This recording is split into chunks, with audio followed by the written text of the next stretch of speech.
Hello friends, welcome to Avyan IAS. मैं हूं अमित कुमार और आपको यहां पर आप डेली देखते हैं मुझे हिस्ट्री पढ़ाते हुए। और मैं यहां पर हिस्ट्री पढ़ा रहा हूं। हिस्ट्री में हमारा जो चैप्टर चल रहा था तो आपको याद होगा अच्छे से, महाजनपदाज है ना, यही चल रहा था। महाजनपदास का नाम आपने सुना, लेकिन इसमें जो वास्तविक बदलाव आया, क्योंकि महाजनपदास में बहुत सारे 16 महाजनपद थे। 16 में से बहुत सारा ये क्वेश्चन आया था 1995 में भी है, इसमें क्वेश्चन पड़ा होगा आपके। तो उसमें एक क्वेश्चन था कि कौन सा पावरफुल साम्राज्य रहा उस टाइम पे। तो 6th सेंचुरी BCE में जो था, 6th BCE में कह सकते हैं, 6th सेंचुरी BCE में सबसे पावरफुल साम्राज्य कौन सा रहा।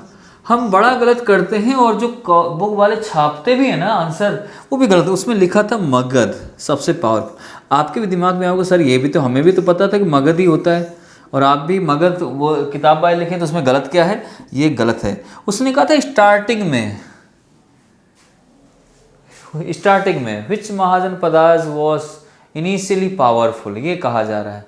कौन सा? तो स्टार्टिंग में अगर मैं बात करूं, शुरुआत करें इसकी, तो अमंग द 16 महाजनपदास, जो 16 महाजनपदास हैं, है ना, किसके?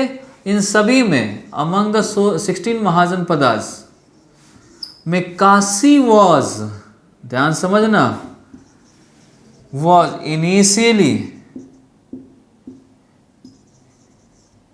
पावरफुल। ये है रियल। पावरफुल कौन सा था? ये था काशी। मगध नहीं था। मगध बड़ा टाइम में आया। मगध ऐसे थोड़ा ना बन गया है, लड़ाइयाँ हुई, सारा कुछ आया। तो काशी पावरफुल था, इसलिए हम काशी पावरफुल था। फिर इसके बाद initially powerful Kosala became a dominant letter. इसके थोड़े दिन बाद जो डोमिनेंट बनाया गया वो कौशला, बाद में जैसे कौशल बोला जाता है हिंदी में, तो कोसला राज्य ये बना बाद में। ये भी डोमिनेंट हुआ, लेटर कह सकते हैं, बाद में ये भी डोमिनेंट हुआ। इसके बाद क्या है कि वृज्ज, अवंती, ऐसे करके बहुत सारे बीच में, इनमें क्या हुआ कि बीच में फिर डिवाइड होना, लड़ाई होना, स्ट्रगल शुरू हो गया सभी के बीच में, जितने भी थे ना। तो ये पावरफुल था, फिर इसका डोमिनेंट हुआ। फिर जितने भी थे 16 महाजनपद में, जैसे अवंती हो गया, बर्ज हो गया, मगध हो गया, कोसला हो गया, और ये इनके बीच में क्या हुई, लड़ाई शुरू हो गई। किनके बीच लिख देता हूँ, कोसला, वज्जी, अवंती, मगध, इन तीनों चारों के बीच एक लड़ाई शुरू हो गई, स्ट्रगल शुरू हो गया, दौड़, स्ट्रगल शुरू हुआ। जब स्ट्रगल शुरू हुआ, तीन में स्ट्रगल शुरू होते होते इसमें एक निकल के आया। वो कौन सा निकल के आया? मगध निकल के आया। ध्यान समझना, मगध जब निकल के आया तो मगध में जब पहला हमारे यहाँ मगध एक बना, राज्य बना, एक बड़ा राज्य बना, और जगह बाद में मगध के पीछे न जाने कितनी लड़ाइयाँ होनी शुरू हो गई। जैसे आप देख लो कि सब लोग, देखो एक चुनाव जब होता है तो जहाँ से ज़्यादा सीटें कुछ ज़्यादा होता है वहाँ सभी लोग भगने की कोशिश करते हैं। दिल्ली में प्रधानमंत्री बनना है, वही सीन। मगध में किसे बैठना है, ये सारी चीज़ चल रही थी। इनके बीच में फर्स्ट एम्पायर जो इस्टेब्लिश हुआ हमारे यहाँ, एक रूलर आया, establish the first Indian empire. इसी टाइम पर जब इनमें से लड़ाई हुई, स्ट्रगल हुआ, तो एक इनमें से निकल के आया मगध में राजा बनने के लिए। जो हमारा पहला राजा बना, तो फर्स्ट कह सकते हैं इस्टेब्लिश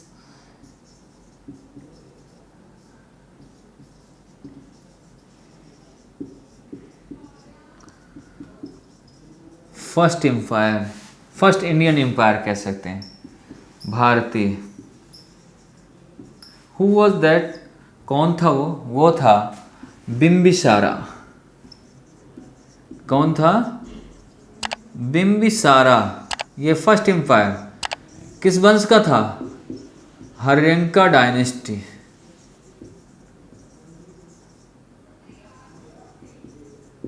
पहला राजा बना।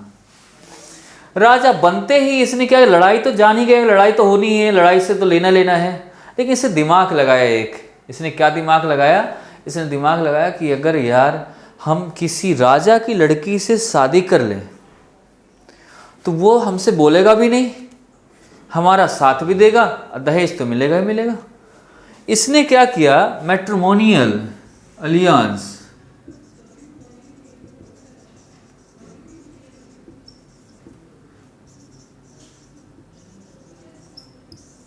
इसकी नीति अपना ली, पॉलिसी, शादी करो राज्य कब्जे में करो। ठीक है, ये सैफ अली खान था, एक तरीके से कह सकते हैं। सैफ अली खान एक से शादी की, फिर दूसरे से कर ली, फिर तीसरे से कर ली, कोई वो नहीं है ना, बच्चे हो रहे हैं, चलता जा रहा है, रिश्ते सभी में, कपूर खानदान में है, सिंह पर अमृता सिंह के परिवार में भी है, तो ऐसे ही इसका भी चल रहा था, मैट्रिमोनियल ये अलियांस शुरू कर दिया इसने। और यहाँ पर जब शुरू किया, मैरिंग ऑफ कह सकते हैं सिस्टर प्रसेनजीत के, जो कौशल का राजधानी का, कौशल का जो राजा था, कौशल का राजा, इसकी जो सिस्टर थी इसका कौशल का राजा का नाम था प्रसेनजीत, प्रसेनजीत, इसकी जो बहन थी उससे इसने क्या किया, शादी कर ली। शादी किया तो इन्होंने क्या किया, इन्होंने दहेज दिया। दहेज जानते हो क्या दिया इन्होंने, he received a Kashi as a dowry. किसने, बिम्बिसारा को। बिम्बिसारा को, क्योंकि कौशल के अंदर में आती थी, ये काशी आने लगी थी जब लड़ाई हुई, और काशी पावरफुल पहले से था। अब काशी को इन्होंने क्या किया, यहां से लेके इसे दहेज में दे दिया, ले जाओ काशी अब तुम्हारी हुई। काशी हुई तो पावरफुल हुआ कि नहीं हुआ, पावरफुल ये पहले से थी, मिल गया, मगध आ गया, मगध का ये राजा था, इसको ये भी मिल गया और पावरफुल हो गया। एक तो जीजे साले भी ताकतवर मिले, राजा खानदान से थे, और वो काशी उनके अंडर में थी, काशी दहेज में मिल गई। अब चाहिए क्या बंदे को, पैसा भी मिल जाए, पावर भी मिल जाए, अब तो बस अब बीवी मिल ही गई जो चाहिए था। बाकी और भी लोगों से शादी की, कहाँ कहाँ, कौशल की महारानी से शादी की भद्रा से, भद्रा लिच्छवी की राजकुमारी, भद्रा की राजकुमारी, यहाँ से मद्रा और लिच्छवी की राजकुमारी से भी शादी किया। इसका पेट अभी नहीं भरा है, अभी तो ये चल रहा है ना। ऐसे हो जाएगा तो फिर राज्य कैसे, लेकिन इसने नीति अपनाई थी। ठीक है, ये नहीं कह सकते अय्यास टाइप का, लेकिन नीति अपनाई इसने। किससे, दो से आओ, एक लिच्छवी की राजकुमारी और दूसरी मद्रा की राजकुमारी, इनसे भी शादी किया। इनसे शादी करने के बाद इनका चलता रहा, अच्छा खासा इसने काम किया, मगध को और फैलाया और आर्मी बढ़ाई और बहुत सारे काम इन्होंने किए।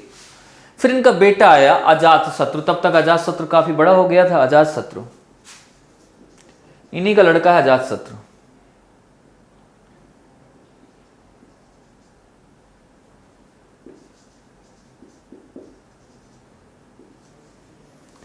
अजातशत्रु ये बिंबिसार का लड़का हुआ, लेकिन इतना डेंजर लड़का, जो थोड़ा बड़ा हुआ अजातशत्रु, इसने क्या किया, अपने पापा को ही मार दिया, हत्या कर दी। और खुद गद्दी पर बैठ गया। और क्या हुआ, जैसे ही इसने गद्दी पर बैठा, अपने पिता को मार दिया, और बिंबिसार का इसमें था ही, तो जैसे ही मार दिया इसने, अपने पापा का खत्म किया, इसने हत्या कर दी। पापा मरे, जिसके मामा थे ना कौशल नरेश प्रसेनजित, इन्होंने जो काशी दी थी इसे इन्हें, इनके पापा को अभी वापस ले लिया। मतलब ध्यान देना, समझना इस बात को जो मैं कहने जा रहा हूं ना अच्छे से।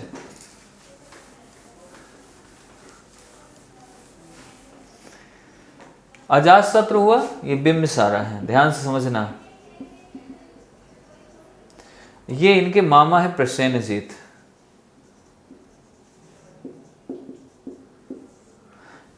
इसने ये बड़ा हुआ, इन्होंने इसको दिया था काशी। काशी इन्होंने इनको दहेज में दिया।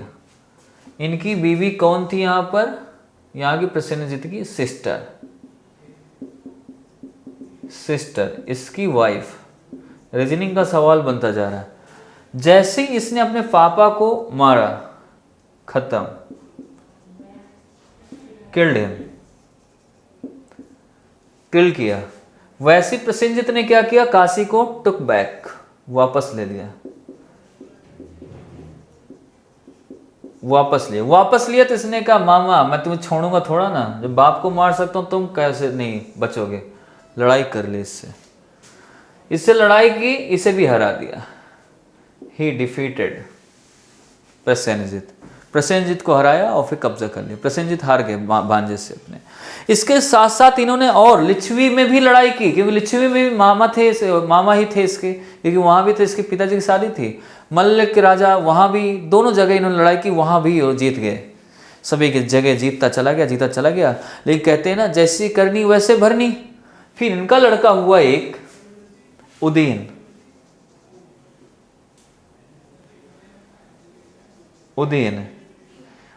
हुआ, यानी क्या मैं ऐसे लिख दूं,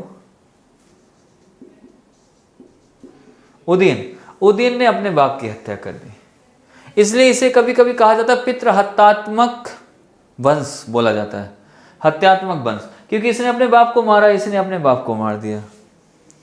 और इसकी राजधानी क्या थी, राजगृह। और जब ये बने तो ये पाटलिपुत्र ले आए राजधानी। कहां ले आए, पाटलिपुत्र। लेकिन इतना पावरफुल नहीं था ये। फिर इसके बाद जैसे जैसे चलता रहा, हर्यंका डायनेस्टी का एक शिशुनाग, जो यहाँ का चीफ कमांडर था आर्मी का, शिशुनाग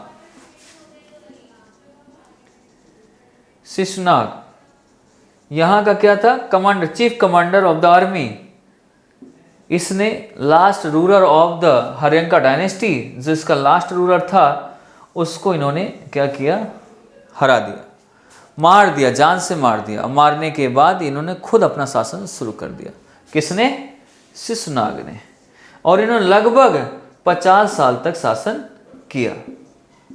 इसके बाद जो पावरफुल डायनेस्टी जिसके बारे में पढ़ेंगे, मतलब अजातशत्रु के बाद लगभग 100 साल बाद या इनके 50 साल के बाद इनका भी एक सेनापति था जिसका नाम था महापद्म